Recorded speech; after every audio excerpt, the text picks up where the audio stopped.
Assalamualaikum warahmatullahi wabarakatuh. Shalom, Om Swastiastu, Namo Buddhaya, Salam Kebajikan. Perkenalkan, nama saya Airena Stitinur. Di sini saya akan mempresentasikan hasil laporan penelitian saya dengan judul Analisis Lingkungan Kerja dan Sumber Daya Manusia menggunakan metode ergonomi checklist. Studi kasus pada fungsi General Affairs PT Pertamina Lubricants.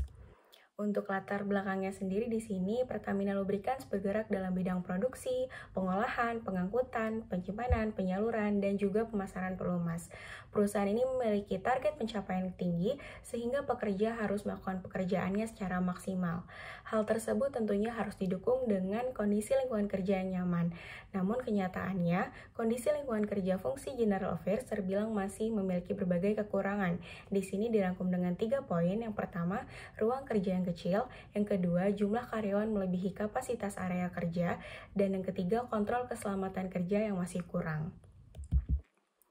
Untuk rumusan masalahnya sendiri di sini diangkat bagaimana sih penerapan prinsip ergonomi terhadap lingkungan kerja dan sumber daya manusia pada perusahaan tersebut, khususnya fungsi GA. Tujuan penelitiannya ada 3. Yang pertama, kita tentunya perlu mengidentifikasi dan juga menganalisis permasalahan apa sih yang sedang terjadi pada fungsi tersebut berdasarkan prinsip ergonominya. Yang kedua, kita perlu mengevaluasi penerapan prinsip ergonomi pada fungsi tersebut di Pertamina Lubricants dengan menggunakan aspek-aspek yang ada pada ergonomi checklist. Yang ketiga, tentunya kita perlu memberikan rekomendasi atau usulan saran perbaikan pada area lingkungan kerja tersebut. Kemudian untuk pengumpulan data di sini dilakukan dengan 2 metode. Yang pertama yaitu wawancara dan yang kedua itu kuesioner. Untuk wawancara sendiri itu dilakukan dengan manajer fungsi General Affairs. Kemudian kalau kuesioner itu menggunakan kuesioner ergonomi checklist International Labour Organizations. Di sini ada pengolahan data dan ada rekapitulasi kuesioner ergonomi checklist. Untuk lingkaran yang berwarna hijau itu artinya nilai tertinggi dan lingkaran yang berwarna merah artinya nilai terendah.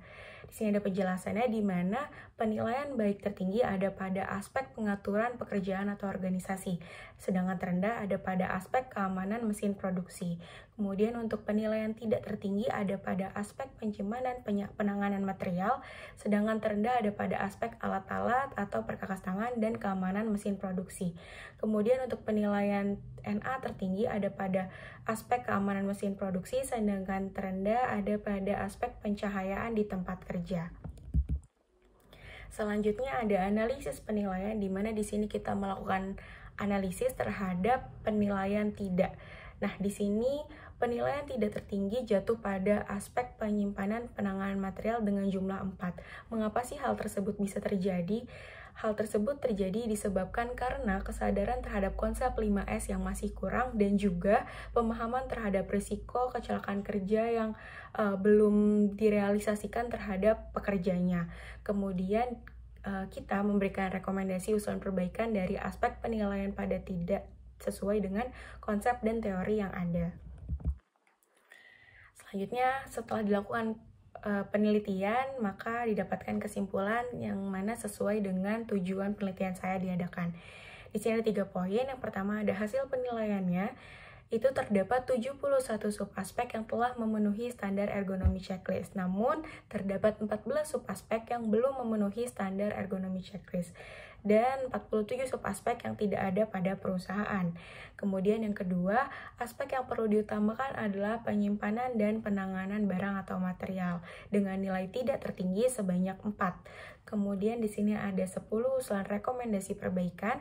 Yang pertama, kita perlu masang proda pada rak penyimpanan barang atau material.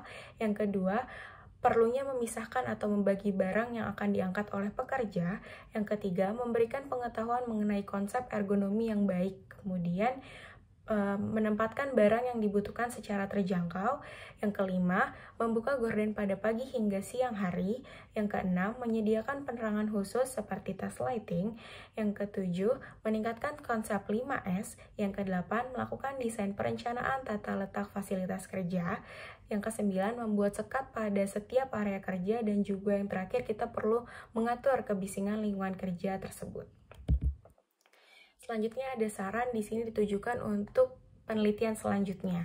Yang pertama, kita perlu mempelajari lebih lanjut mengenai analisis lingkungan kerja dan juga sumber daya manusia menggunakan metode ergonomi checklist.